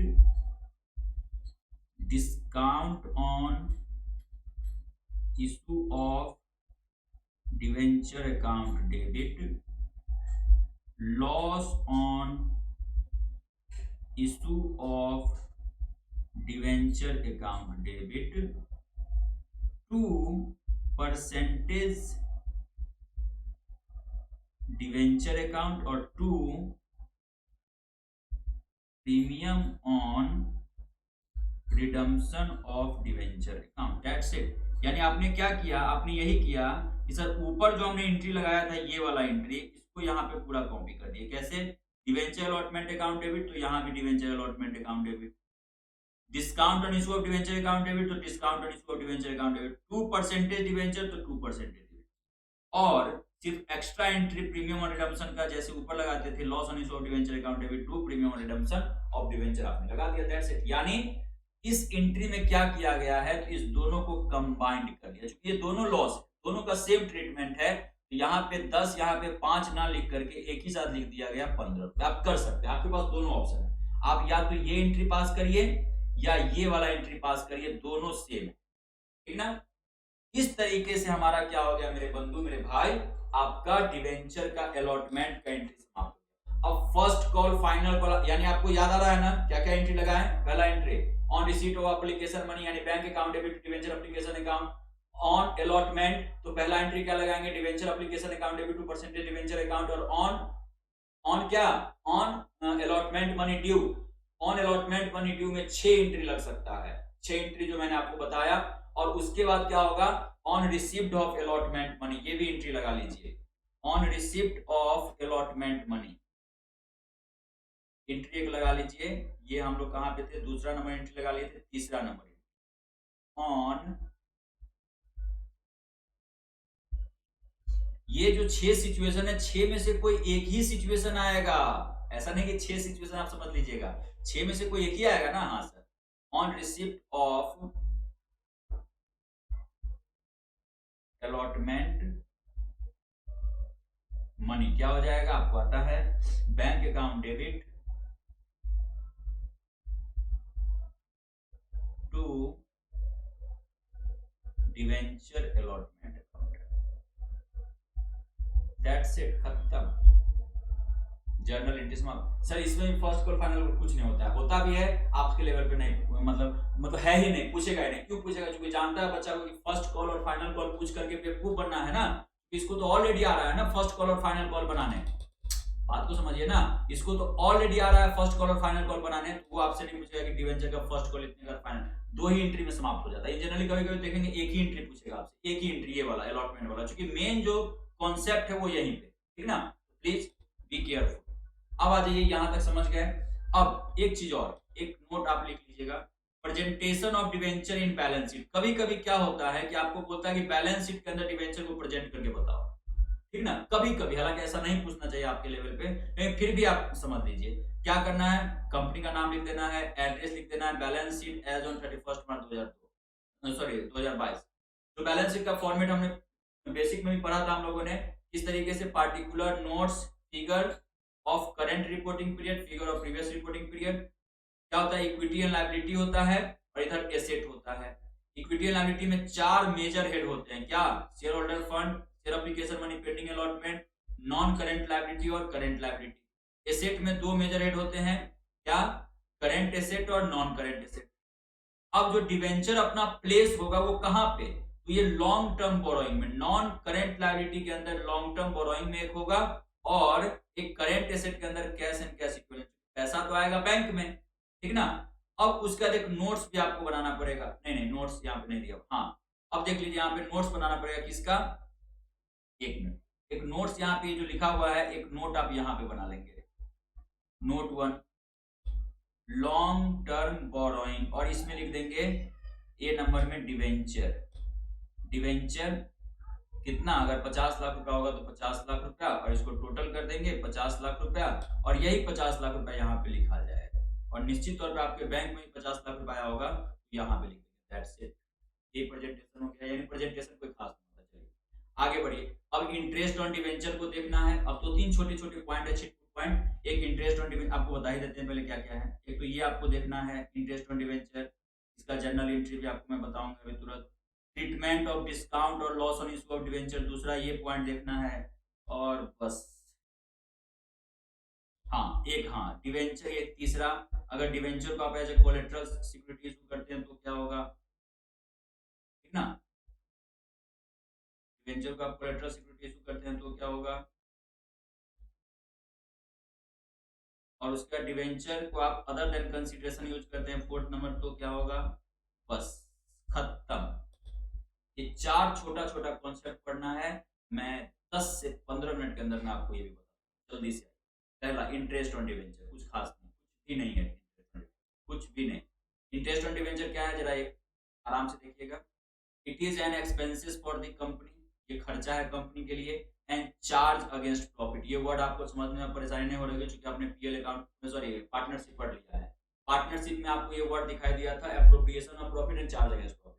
यानी जो चार्ज अगेंस्ट प्रॉफिट होता है वो कहां चला जाता है, तो पार्टनरशिप में, ये फाइनल अकाउंट के प्रॉफिट एंड लॉस अकाउंट, ठीक है ना। यानी लॉस भी हो तो भी आपको ये खर्च करना पड़ेगा, इसलिए इसको चार्ज अगेंस्ट प्रॉफिट बोलता है। It is always calculated on face value of debenture, मैंने ऊपर ही बता दिया है, ठीक ना, फेस वैल्यू ऑफ डिवेंचर।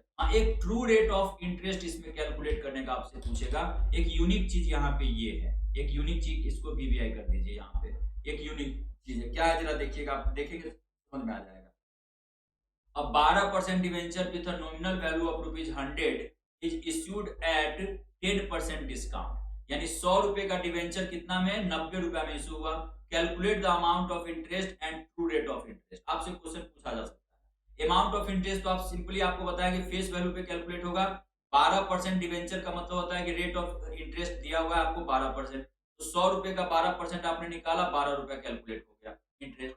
दूसरा चीज पूछ रहा है true rate of interest. True rate of interest का मतलब क्या होता है कि आपको 12 रुपए का जो इंटरेस्ट देना पड़ा, ये कितने पैसा के लिए देना पड़ा, क्या 100 रुपए के लिए, नहीं, आपके पास 100 रुपया थोड़े ही ना आया, आपके पास तो 90 रुपया आया, तो आखिर 90 रुपए का ये 12 रुपया कितना परसेंट है, वही यहाँ पे निकाला हुआ है ट्रू रेट ऑफ इंटरेस्ट। देख लीजिएगा आप कैसे, amount of interest divide by issue price into 100, 12 divide by 90 into 100 is equal to 13.33%, this is called true rate of interest.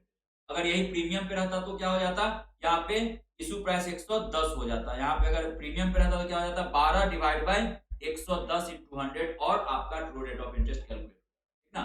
तो एक ये आप देख लीजिएगा। अब इसका जर्नल एंट्री देख लीजिए जरा जल्दी से। जर्नल एंट्री क्या है, journal entry for interest on capital. चूंकि इंटरेस्ट ऑन कैपिटल आपका क्या है, ड्यू बेसिस पे हम लोग एंट्री लगाएंगे। पहले interest on debenture account debit to debenture holder account, interest on debenture account debit to debenture holder, suppose करिए वही ऊपर वाले एग्जांपल से 12 रुपया हुआ। For making payment to debenture holder after deducting TDS. Sir ये टीडीएस क्या होता है, टीडीएस का मतलब होता है टैक्स डिडक्शन एट सोर्स। क्या होता है, अपने इंडिया के अंदर आपको मालूम है ना कि अगर आपको कोई इनकम होता है तो उस पे आपको इनकम टैक्स पे करना होता है, आपको इनकम टैक्स पे करना होता है। सर तो इस केस में आपने तो ऊपर लिखाया, सॉरी आपने ऊपर लिखाया कि ये तो इंटरेस्ट ऑन डिवेंचर कंपनी के लिए खर्चा है, और आप अभी बोल रहे हैं कि इनकम टैक्स पे करना होता है इनकम पे। आखिर माजरा क्या है भैया, ये सुनिए सुनिए, ये तो सही बात है कि इनकम टैक्स इनकम पे देना होता है और डिवेंचर पे इंटरेस्ट कंपनी के लिए खर्चा है, लेकिन बंधु या मेरे भाई, ये कंपनी के लिए एक्सपेंस है ना, एक्सपेंस फॉर द कंपनी है ना, लेकिन जो छोटे छोटे डिवेंचर होल्डर हैं उनके लिए तो ये इनकम है, यही एक्सपेंस तो इनकम कन्वर्ट हो जाता है। सर तो उसको इनकम हो रहा है तो वो पे करे, नहीं, बहुत ऐसे सेक्शन हैं इनकम टैक्स के अंदर। अब बस आप लोग का समय आ गया है जब आप अपना सीए फाउंडेशन का एग्जाम पास करके और सीए आईपीसीसी में पहुंचने वाले हैं, जहां पे आपको इनकम टैक्स पढ़ना है, और वहां पे ये टीडीएस का कॉन्सेप्ट आपको पढ़ाया जाएगा फिर से। यही कॉन्सेप्ट जो मैं अभी आपको बताने वाला हूं कि बहुत सारे ऐसे सोर्स ऑफ इनकम होते हैं जिसमें जो आदमी वो खर्च कर रहा होता है, यानी जो पे कर रहा होता है, उसी आदमी की रिस्पॉन्सिबिलिटी होती है कि एक सर्टेन परसेंटेज इस इनकम में से डिडक्ट करके गवर्नमेंट को पे कर दे। यानी गवर्नमेंट कंपनी को बोलती है कि तुम तो बड़े आदमी हो और ये डिवेंचर होल्डर तो छोटे छोटे आदमी हैं, हम कहां इतने लोगों से, आपको मालूम है ना कि डिवेंचर होल्डर मान लीजिए 5 लाख है, अब गवर्नमेंट ऑफ इंडिया कहां 5 लाख आदमी के पास जाएगा, वो सीधा एक कंपनी को बोलता है कि भैया तुम अगर साल में अगर 50 लाख रुपए का अगर इंटरेस्ट पे कर रहे हो तो इसका 10% यानी 5 लाख रुपया तुम टीडीएस जमा कर दो, ये मानते हुए कि ये इस 5 लाख डिवेंचर होल्डर का इनकम होगा और उस इनकम पे हमें टैक्स एडवांस में तुम दे दो। समझ में आया? तो यहां पे हम क्या करेंगे, सरकार का बात मानेंगे। ऐसा नहीं आप कह सकते सर हम नहीं मानेंगे, तो नहीं मानेंगे इतना आसान है, आपको जेल में डाल दिया जाएगा, पेनल्टी लगाया जाएगा। मजाक समझ के रखें इनकम टैक्स को या भारत के संविधान को। नहीं सर नहीं, हम तो ऐसे ही मजाक कर रहे थे, हम भी आपसे मजाक ही कर रहे थे, हम कहां आपको सीरियस बोल रहे हैं कि आपको जेल में डालेगा। किसकी इतनी हिम्मत कि एक चार्टर्ड अकाउंटेंट को टच कर ले? नहीं, अगर आप ईमानदारी पे काम करते हैं तो, ठीक ना। तो ये जरूर ध्यान रखना है कि after becoming a chartered accountant आपको बिल्कुल ईमानदार, ऑनेस्ट, जिस उत्साह से और जिस उमंग से आप अभी अपना पढ़ाई कर रहे हैं ना, यही उत्साह और यही उमंग आपको प्रोफेशनल बनने के बाद भी आपके अंदर रहना चाहिए, ठीक ना। कभी भी गलत काम हम लोगों को नहीं करना। खैर आइए, थोड़ा हम इधर चले गए थे आउट ऑफ सिलेबस। अब यहाँ पे आते हैं, क्या बोलता है कि आपको टीडीएस डिडक्ट करना है। सर कितना परसेंट का टीडीएस डिडक्ट करना होगा? तो ये रेट मेरे बंधु क्वेश्चन में दिया रहेगा, generally at the rate of 10% आप मान के चलिए अभी, ठीक ना, 10%। तो आप देखेंगे यहाँ पे हम पेमेंट करेंगे कैसे। डिवेंचर होल्डर अकाउंट डेबिट 12 रुपया, टू बैंक, हम अपने बैंक से कितना पेमेंट करेंगे, तो 12 रुपए का 10% निकालेंगे तो 1 रुपया 20 पैसा होता है, यानी माइनस करके 10 रुपया 80 पैसा पे कर देंगे। और टू टीडीएस पेबल 1 रुपया 20 पैसा। अब ये टीडीएस पेबल हमको गवर्नमेंट को पे करना होगा। टीडीएस पेबल अकाउंट डेबिट 1 रुपया 20 पैसा, टू बैंक 1 रुपया 20 पैसा। अब ये जो इंटरेस्ट है, चूंकि हमारा खर्चा है, इसे हमें पीएल अकाउंट में ट्रांसफर करना होगा। Profit and loss account debit to interest on debenture, that's it. समझ में आ गया? हाँ सर समझ में आ गया। अब आइए, जो यहाँ पे आया था एंट्री में, यहाँ पे आप देख रहे होंगे बहुत जगह पे आया था loss on issue of debenture, यहाँ पे नहीं, उसके बाद यहाँ पे, ठीक ना। इस सब का क्या ट्रीटमेंट होगा सर, डिस्काउंट और loss on issue of debenture का? तो यहाँ पे देख लीजिए दिया होगा, बोलता है ट्रीटमेंट ऑफ डिस्काउंट और loss on issue of debenture. The discount और loss on issue of debenture is amortized over a period between the date of issue and date of redemption of debenture. यानी amortize का मतलब क्या होता है, इसको piece bye piece करके हर साल का खर्च माना जाता है। नहीं, यानी अगर 5 साल के लिए डिवेंचर इशू हुआ है, 5 साल के लिए डिवेंचर इशू हुआ है, तो अगर फॉर एग्जांपल डिस्काउंट या loss on issue of debenture में 1 लाख रुपया आ गया, फॉर एग्जांपल मान के चलते हैं 1 लाख रुपया आ गया और डिवेंचर 5 साल के लिए इशू हुआ है, तो माना जाता है कि ये 1 लाख का खर्चा किसी 1 साल का नहीं है, ये 5 साल का खर्चा है। इसलिए 5 ईयर में, ईयर 1, ईयर 2, ईयर 3, ईयर 4 और ईयर 5, हर ईयर में कुछ ना कुछ खर्चा इसमें से जाना चाहिए। कितना जाना चाहिए? तो इसका 2 मेथड है, या तो इक्वल इक्वल चला जाएगा, यानी डिवाइड बाय 5 कर देंगे तो 20,000 20,000 20,000 20,000 चला जाएगा, या और भी तरीका अभी हम लोग इस टॉपिक के अंदर वही देखने वाले हैं। जरा देखिए अब फिर से, द डिस्काउंट और loss on issue of debenture is amortized over a period between the date of issue and the date of redemption of debenture. It should be written off in the following manner. अब देखिए यहाँ पे लिखा हुआ है, in the following manner depend upon the term of redemption. किस term पे redemption होना है उस पे डिपेंड करेगा कि 20-20 हजार रुपया हर साल होगा या कुछ और अमाउंट होगा। तो बोलता है कि when all debenture are redeemable after a certain period of time, यानी 100% डिवेंचर 5 साल के बाद रिडीम हो जाएगा, 10 साल के बाद हो जाएगा, तब क्या होगा। और when debenture are redeemable at different date, कुछ डिवेंचर अगले साल के अंत में, कुछ उसके अगले साल के अंत में, कुछ उसके अगले साल के अंत में, तो क्या होगा। तो दोनों में अलग अलग मेथड आपको लगाना है। बोलता है कि जब सारा debenture, when all debenture redeem after a certain period of time, in this situation straight line method, SLM method आपको लगाना होगा। आप डिप्रिसिएशन में एसएलएम मेथड पढ़े होंगे। एसएलएम मेथड में क्या होता है, depreciable value divide by life of asset. उसी तरीके से यहाँ पे क्या करेंगे, डिस्काउंट और loss on issue of debenture account debit हो रहा था हमसे, नहीं, ये अकाउंट पढ़ रहे हैं ना, तो सब कुछ डेबिट क्रेडिट होते रहता है, ऐसा नहीं है। डिस्काउंट और loss on issue of debenture divide by life of debenture, यानी SLM method will be followed to amortize debenture. और इतना कैसे हो जाएगा, तो annual amount of amortization is equal to total discount या loss on issue of debenture divide by period of debenture, यानी 5 या 10, ठीक ना। यानी 1 लाख डिवाइड बाय 5 साल करेंगे तो कितना हो जाएगा, 20,000 रुपया हर साल ये होगा। अब थोड़ा जो दिमाग लगाना है आपको इसमें लगाना है, कहां, हालांकि ये भी आपका पढ़ा हुआ है। In this situation sum of year digit method आपको याद आ रहा होगा।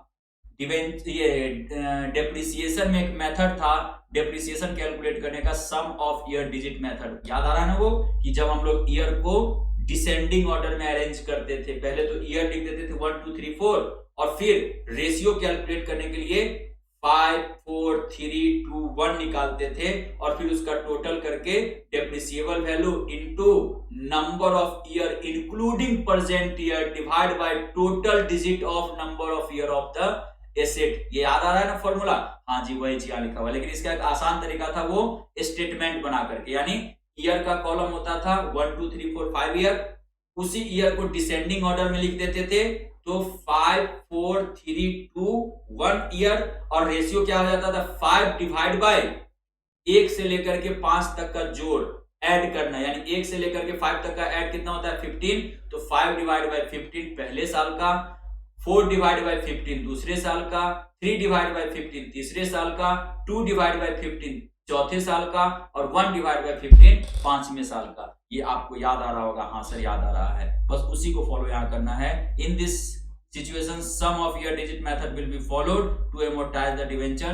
amount of amortization मैंने भले ही लंबा चौड़ा फॉर्मूला लिख दिया, लेकिन बिल्कुल भी नहीं, वो फॉर्मूला याद रखिएगा। Total amount of discount into number of year including present year of remaining life of debenture divided by total of all digit of life of debenture। ऐसा कुछ नहीं है मेरे बंधु, हम आपको नीचे की एग्जांपल लेकर के भी बताए हैं, जरा देखिएगा। लेकिन इससे पहले दिया हुआ है यहाँ पे, हाँ नोट दिया हुआ है किसमें, जब आप sum of year digit method follow करते हैं, in this situation amount of amortization remain equal year after year, और इसमें चेंज करेगा। चलिए आगे बढ़ते हैं। एक हमने एग्जांपल ले लिया है, suppose total loss on issue of debenture is rupees 1,20,000 रुपया, life of debenture is 5 year, then amortization under both the method is as follow. इस मेथड में तो कुछ नहीं, 1,20,000 डिवाइड बाय 5 कर देंगे, 24,000 24,000 24,000 24,000 करके हर साल आ जाएगा, दैट्स इट। इस मेथड में वही रेशियो निकालने के लिए मैं बोल रहा था कि पहले ईयर को सजा दीजिए, 1 साल 2 साल 3 साल 4 साल 5 साल, अब इसको डिसेंडिंग ऑर्डर में लिख दीजिए रेशियो निकालने के लिए। कैसे? तो 5 4 3 2 1, और रेशियो कैसे निकल जाएगा, तो 5 डिवाइड बाय 15, 15 कहां से आया, तो यहां से आया, 4 डिवाइड बाय 15 कहां से आया, तो यहां से आया, 3 डिवाइड बाय 15 कहां से आया, यहां से आया, 2 डिवाइड बाय 15 यहां से आया, और 1 डिवाइड बाय 15, ठीक है ना। ये 15 कैसे है, तो 5 + 4 + 3 + 2 + 1, ये हम लोग पढ़े भी हुए हैं। और इस तरीके से amount of amortisation 1,20,000 into 5 divide by 15, पहले साल में 40,000, दूसरे साल में 32,000, तीसरे में 24, 16, 8, ये आंसर हो जाएगा। दैट्स इट मेरे बंधु मेरे भाई। जर्नल एंट्री तो आपको आता है? नहीं आता है सर, पहली बार आ रहा है, बताइए जर्नल एंट्री क्या हो जाएगा। जितना, जैसे आपने 1,20,000 रुपए का डिवेंचर या डिस्काउंट हो गया ना, 1,20,000 का, नहीं डेबिट है, ये क्या है, डेबिट है 1,20,000 का। इसमें से क्या करना है, मान लीजिए पहला मेथड में 24,000, या मेथड नंबर 2 है, ये क्वेश्चन में दिया रहेगा कि डिवेंचर का अमोर्टाइजेशन कैसे हो रहा है, ठीक ना, ये दिया रहेगा। ऐसा नहीं कि आप भगवान है या हम आपको भगवान समझ रहे हैं, ठीक ना, इतना अपने आप को बड़ा नहीं समझ रहे हैं सर, हम तो भगवान है, हमें कुछ नहीं दिया रहेगा, हम खुद बना लेंगे, ऐसा नहीं है, सब कुछ दिया रहेगा इन्फॉर्मेशन, ठीक ना। या तो 24,000 वाला बोलेगा इक्वली इमोर्टाइज करना है, या 40,000 आपको बोलेगा कि आपको sum of year digit method follow करना है, 40,000, दोनों में से कुछ भी रहे, एंट्री में अमाउंट चेंज हो जाएगा। एंट्री क्या करना है, ये जो डेबिट है इसे क्रेडिट करना है, यानी टू लॉस और discount on issue of debenture, और डेबिट इसके जगह पे क्या हो जाएगा, तो profit and loss account debit हो जाएगा। देख लीजिए वही एंट्री है, profit and loss account debit to discount या loss on issue of debenture, कितना, या तो 24,000 या 40,000, दोनों में से कुछ भी। अब आप देखेंगे एक बहुत ही माइन्यूटली बात बता रहा हूं, यहाँ पे आपने डेबिट कितना से किया था, 1,20,000 से, क्रेडिट कितना से कर रहे हैं, तो या 40,000 से या 24,000 से, दोनों में से एक ही को लेते हैं, किसी को नहीं, 24,000 से आपने क्रेडिट किया, तो डेबिट है 1,20,000 से, क्रेडिट है 24,000 से, कितना बैलेंस बचा सर, बैलेंस तो अभी भी सर बच रहा है कितने का, 96,000 का, 96,000 का डेबिट बैलेंस। सर इसका क्या होगा, तो मेरे बंधु चूंकि ये डेबिट बैलेंस है, इसीलिए बैलेंस शीट के एसेट साइड में चला जाएगा अंडर मिसलेनियस या फिक्टिटियस एसेट, इसी को कहते हैं, क्या बोलते हैं, फिक्टिटियस एसेट, यानी इसके बैलेंस शीट के एसेट साइड में दिखाया जा रहा है, लेकिन ये रियल में एसेट नहीं है। क्यों? क्योंकि इसको आप कन्वर्ट करके कैश नहीं ला सकते, ठीक ना, इसलिए इसे ही बोलते हैं फिक्टिटियस एसेट, ठीक है। चलिए इसे बैलेंस शीट के एसेट साइड में दिखाते रहेंगे। फिर दूसरे साल में 24,000 रुपया माइनस हो जाएगा, तो कितना बच जाएगा, बैलेंस शीट ये ईयर 1 का है, बैलेंस शीट ईयर 2 का जब बनेगा तो कितना, 96,000 में 24,000 घट जाएगा, तो फिर ये कितना आ जाएगा, 72,000 रुपया, और फिर ईयर 3 के बैलेंस शीट में कितना, 24,000 फिर घट जाएगा, ऐसे करके अमाउंट आते चला जाएगा और बाकी पीएल में चला जाएगा, ठीक है। यही है हमारा ट्रीटमेंट ऑफ डिस्काउंट और loss on issue of debenture. अब आइए, अब डिवेंचर को इशू करना है हमें as a collateral security, debenture को इशू करना है किस पे, एज अ कोलेटरल सिक्योरिटी। यहां पे देखिए ऊपर वाले नोट्स को, सबको नहीं देखना आपको, ऊपर वाले नोट्स को आपको नहीं देखना है, ये नहीं है आपके लिए,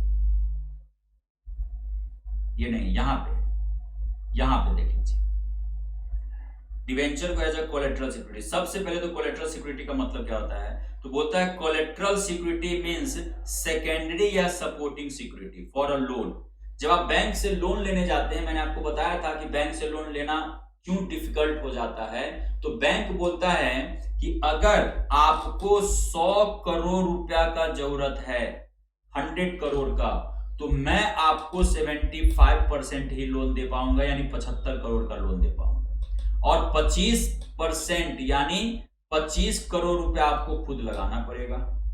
और उसके बाद ये दोनों मिल करके जो एसेट्स आप परचेज करेंगे, किसी एसेट्स के लिए कर रहे होंगे ना, प्लांट एंड मशीनरी के लिए, वो सारा एसेट्स बैंक बोलता है कि मेरे पास गिरवी रख देना होगा, मॉर्गेज कर देना होगा, यानी एसेट आप ही के पास रहेगा, इसका पेपर बैंक के पास सिक्योरिटी के तौर पे चला जाएगा। तो इसको हम लोग बोलेंगे प्राइमरी सिक्योरिटी। इसको क्या बोलते हैं, प्राइमरी, यानी जिस चीज को खरीदने के लिए बैंक ने आपको लोन दिया, उस चीज को आप सिक्योरिटी पे रख देते हैं, that is called primary security. और इसके अलावा बैंक बोलता है कि अभी रुकिए, एक और कंडीशन है, दूसरा, हमें कोलेट्रल सिक्योरिटी भी चाहिए, यानी कोई दूसरा एसेट, अदर एसेट जिसको आपने इस पैसा से नहीं खरीदा है, वो भी हमें कम से कम लोन अमाउंट का, यानी 75 करोड़ रुपए का हमें वो भी चाहिए। अब मान लीजिए कंपनी बोले कि नहीं, मेरे पास तो कोई दूसरा एसेट्स है ही नहीं, तो उस केस में बैंक बोलता है कि ठीक है, अगर नहीं है तो आप हमें 75 करोड़ का डिवेंचर ही as a collateral security issue कर दीजिए। ये वही कॉन्सेप्ट है यहाँ पे। अब आइए देखिएगा, कोलेट्रल सिक्योरिटी मींस सेकेंडरी या supporting security for a loan which can be realized by the lender in the event of the original loan। ये तब रियलाइज होगा जब ओरिजिनल लोन क्या हो जाएगा, not being repay on due date. जब original loan due date को नहीं पे होगा, उस समय ये रियलाइज होगा।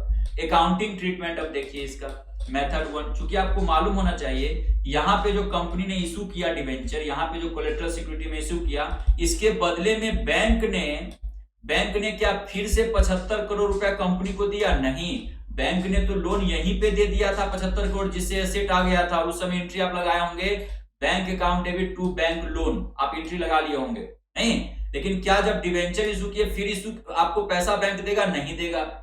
अब क्या कंफ्यूजन है कि नहीं, कि डिवेंचर तो इशू हो गया टू डिवेंचर अकाउंट 75 करोड़, लेकिन डेबिट में बैंक में पैसा आया ही नहीं, तो अब एंट्री क्या लगेगा? तो इसीलिए बोलता है कि इसका 2 सिचुएशन है, या तो एंट्री नहीं लगाएंगे, सिर्फ बैलेंस शीट में लिख करके नीचे रखेंगे फुटनोट में, या दूसरा सिचुएशन एंट्री लगाएंगे, वही यहां पे दिया हुआ। 2 मेथड है, जाइए आइए देखते हैं अकाउंटिंग ट्रीटमेंट में। मेथड नंबर 1,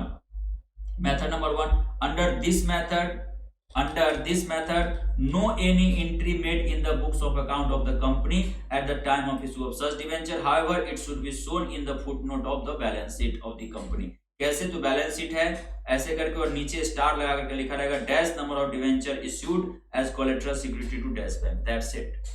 लेकिन दूसरा बोलता है कि नहीं सर, एंट्री तो लगा के रहेंगे, चाहे जो हो जाए, हम अकाउंट के बच्चे हैं। तो under this method following entry will be passed in the books of company. Debenture suspense account, एक नए अकाउंट का इस्तेमाल किया जाता है, debenture suspense account debit to debenture account, और ये इस तरीके से एंट्री को रिकॉर्ड कर लिया जाता है। ठीक है, अब यहाँ पे 2 नोट दिया हुआ है, interest on debenture will not be calculated on this debenture. ये ध्यान रखना चाहिए कि अगर आप डिवेंचर को एज अ कोलेट्रल सिक्योरिटी आप इशू किए हैं, तो उस केस में उस वाले डिवेंचर पे जो कोलेट्रल सिक्योरिटी में इशू हुआ है, उस पे इंटरेस्ट कैलकुलेट नहीं होगा। दूसरा number note, the holder of such debenture is entitled only the amount of loan, not the amount of debenture, यानी at the time of redemption भी इसके बदले में पैसा पेमेंट नहीं होगा। क्यों? क्योंकि पैसा आया ही नहीं है तो पेमेंट क्यों करेंगे भाई, और पैसा आया ही नहीं है तो इंटरेस्ट क्यों देंगे। ये 2 नोट भी ध्यान रखना है, बस दैट्स इट। बस एक आखिरी टॉपिक है, और ये टॉपिक भी आपका पढ़ा हुआ है शेयर में, क्या? Issue of debenture as a for consideration other than cash, यानी अगर आप चाहें तो जैसे शेयर को किसी एसेट्स के लिए, जैसे कार के लिए हमने बोला था आपको, आप इशू कर सकते हैं, तो डिवेंचर को भी आप किसी एसेट के लिए इशू कर सकते हैं। Same as share, journal entry क्या हो जाएगा? तो sundry assets account debit to sundry liability to vendor account, यानी आप मान लीजिए कोई एसेट्स ले रहे हैं या किसी बिजनेस को ही परचेज कर रहे हैं, तो क्या हो जाएगा? जितना एसेट्स आप उससे ले रहे हैं तो उतना एसेट्स अकाउंट डेबिट, जो लायबिलिटी आप उससे ले रहे हैं वो लायबिलिटी टू लायबिलिटी अकाउंट, और जितना का बैलेंस बचा टू वेंडर अकाउंट। ठीक ना? अब बोलता है फिर उसको पेमेंट कर देंगे vendor account debit to debenture account. बस नंबर ऑफ डिवेंचर आप सेम वैसे ही कैलकुलेट करेंगे। कैसे? तो नंबर ऑफ डिवेंचर आप कैसे कैलकुलेट करेंगे? तो नंबर ऑफ डिवेंचर कैलकुलेट करेंगे वेंडर को कितना पे करना है divide by issue price of debenture, ठीक ना। अब एक और यहाँ पे छोटा सा कॉन्सेप्ट बता दिया, हालांकि ये आपके लेवल पे बहुत हाई लेवल हो जाएगा, लेकिन फिर भी हम देख लेंगे, ऐसा भी हाई नहीं होगा। कभी कभी क्या दे देगा कि हमने फॉर एग्जाम्पल कभी कभी क्या देगा, जरा देखिएगा कि हमने 10 लाख रुपए का एसेट लिया, 2 लाख रुपए का लायबिलिटी हो गया, तो नियमतः तो उसे 8 ही लाख रुपया पे करना चाहिए ना। अरे भैया 10 लाख का हम किसी से एसेट खरीद रहे हैं और बोला है कि मेरा 2 लाख का लायबिलिटी भी आपको पे करना होगा, तो 10 माइनस 2 8 ही लाख रुपया हम उसको पे करेंगे ना।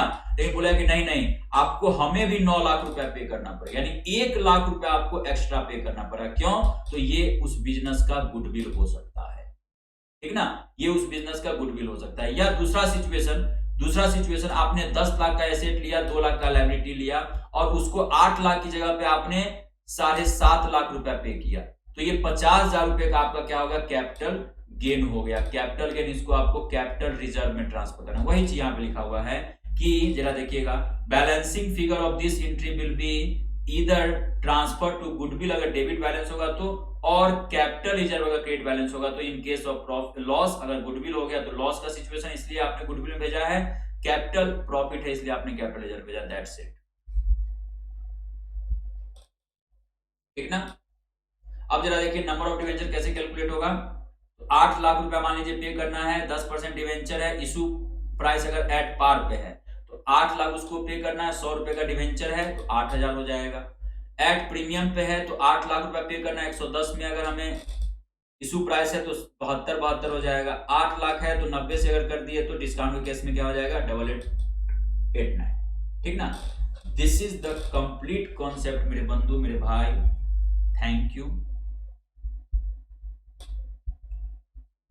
मैंने आपको बताया, और अब मेरा आपसे एक रिक्वेस्ट है, this is my humble request to you, कि अब आप इस चैप्टर को काफी अच्छे तरीके से, बहुत ही अच्छे तरीके से वीडियो को देख लेंगे। नोट्स मैं अभी इसको पीडीएफ भी बनाने का कोशिश कर रहा हूं, पीडीएफ बन जाएगा।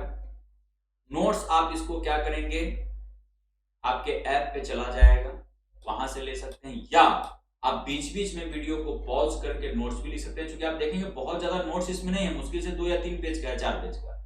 तो नोट्स लिख लेना है निश्चित तौर पर अपने हैंडराइटिंग में। क्वेश्चन बनाने जाना है आपसे 110% सारा क्वेश्चन में, ठीक ना। इसी के साथ थैंक यू, बाय बाय। आप ऐसे ही पढ़ते रहें, ऐसे ही पढ़ते रहें और हम लोगों का नाम ऐसे ही रोशन